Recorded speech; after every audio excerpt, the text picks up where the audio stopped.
আসসালামু আলাইকুম। আশা করি তোমরা সবাই ভালো আছো। আজকে সবগুলো কাগজের জিনিসপত্র আমি রোদে দিয়েছি। কিছুদিন পর পর এগুলো রোদে দিলে অনেক ভালো থাকে। আর এগুলো এখনও কমপ্লিট করা হয়নি, যে আমি এটা 2টা পাপড়ি মাত্র ফিনিশিং দিয়েছিলাম, আর এই দিক দিয়ে এখনও বাকি আছে। তো এই ফুলের টপটার ভিডিও এখন আবার অনেকেই দেখতে চাচ্ছেন। এটা অনেক সময় লেগেছে আমার তৈরি করতে, কারণ এটা অনেক বড় সাইজের একটা ফুলদানি আমি দেখাতে চেষ্টা করতেছি। এভাবে মনে হচ্ছে একদম ছোট, কিন্তু এই যে দেখেন ফুলদানিটা কত বড় মাশাআল্লাহ। আর এটা হচ্ছে আরও একটা, নিচের সাইড দিয়ে কমপ্লিট হয়ে গেছে। উপরটুকু আমি বাকি রেখেছি, কারণ এটা এই দিক দিয়ে আমি ফুল করে নেব। আর এটা হচ্ছে আমি অনেক আগে তৈরি করেছিলাম, এটা ভালো করে ফিনিশিং দেইনি। আল্লাহ লেখা শোপিসের ভিডিও দেওয়া আছে আমার চ্যানেলে, এটার ভিডিও দেওয়া আছে, চাইলে আমার চ্যানেল থেকে সবাই দেখে নিতে পারো। এইখানে হচ্ছে আমি আরও একটি ফুলের শোপিস তৈরি করতেছি। এই যে এটা একটা স্ট্রবেরি, এক আপুর রিকোয়েস্টে আমি এটা এই পর্যন্ত বানিয়ে রেখে দিয়েছি। এখন ওটা ফিনিশিং করা হয়নি, রং দেওয়া হয়নি। তবে ইনশাল্লাহ আমি এটা ফিনিশিং করে রং করে তারপর তোমাদেরকে দেখাবো।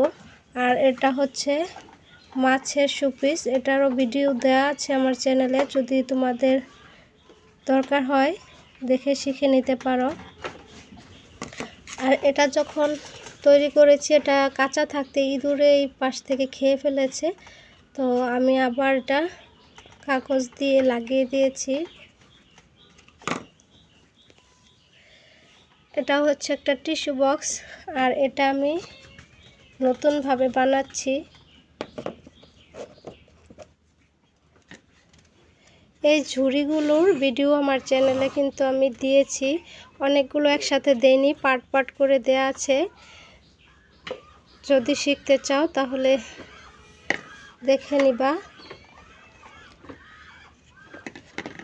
আমার বাসায় যারা বেড়াতে আসে বা ঘুরতে আসে, অনেকেই আসার সাথে সাথে এগুলো দেখে মানে খুব খুশি হয়, যেমন তেমন সব কিছু কাঁচা অবস্থায় ধরতে চায়। এই যে এটা যখন আমি কাঁচা বানিয়ে মাত্র শুকাতে দিয়েছি, তো এসে এটা ধরে ভেঙে দিয়েছে। এটা যেহেতু ভিতরে জিআই তার দেয়া, এটা যখন এটা এভাবে উঠিয়েছে, দুই পাশ থেকে একটু ভেঙে গিয়েছিল, এটা আমি আবার জোড়া লাগিয়ে দিয়েছি, এখন আর ভাঙবে না ইনশাল্লাহ। উপরের সাইডটা অনেকটা ফিনিশিং হয়ে গেছে, আর নিচের সাইডটা এখনও বাকি আছে, এটা আমি ডেউ রেখেছি। এই যে এটা আরেকটা মডেলের ঝুড়ি, ফুলের ঝুড়ি। এই যে এটার নিচের সাইড দিয়ে আমি অনেকটাই ফিনিশিং করে রেখেছি।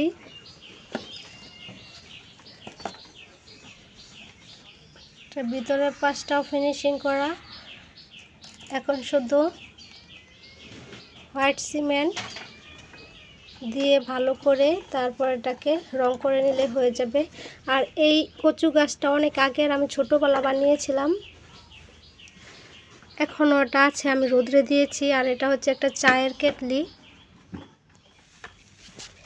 এগুলো আমি ফিনিশিং করে দেখাইনি, তেমন একটা ফিনিশিং করিনি, তো এগুলো কোনো অর্ডারের ছিল না, এটা এর জন্য ওটার ফিনিশিং করা হয়নি, এইভাবেই রেখে দিয়েছি। ফিনিশিং করলে হয়তো বা আরও একটু ভালো দেখা যেত।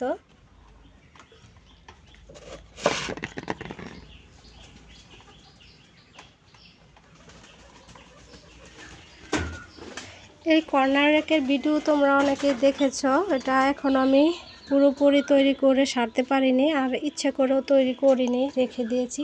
হালকা হালকা একটু রোদ আসে বারান্দার মধ্যে, সেজন্য আমি বারান্দায় রেখে এগুলো শুকানোর চেষ্টা করতেছি। এই ভিডিও সম্পর্কে বা এই কাগজের ক্লে সম্পর্কে যদি তোমাদের কাছে কোনো প্রশ্ন থাকে অবশ্যই আমাকে কমেন্ট করবা। আমি তোমাদের কমেন্টের রিপ্লাই দেওয়ার চেষ্টা করব ইনশাল্লাহ। আজকের ভিডিওটা এই পর্যন্তই। সবাই ভালো থেকো, সুস্থ থেকো। আল্লাহ হাফেজ।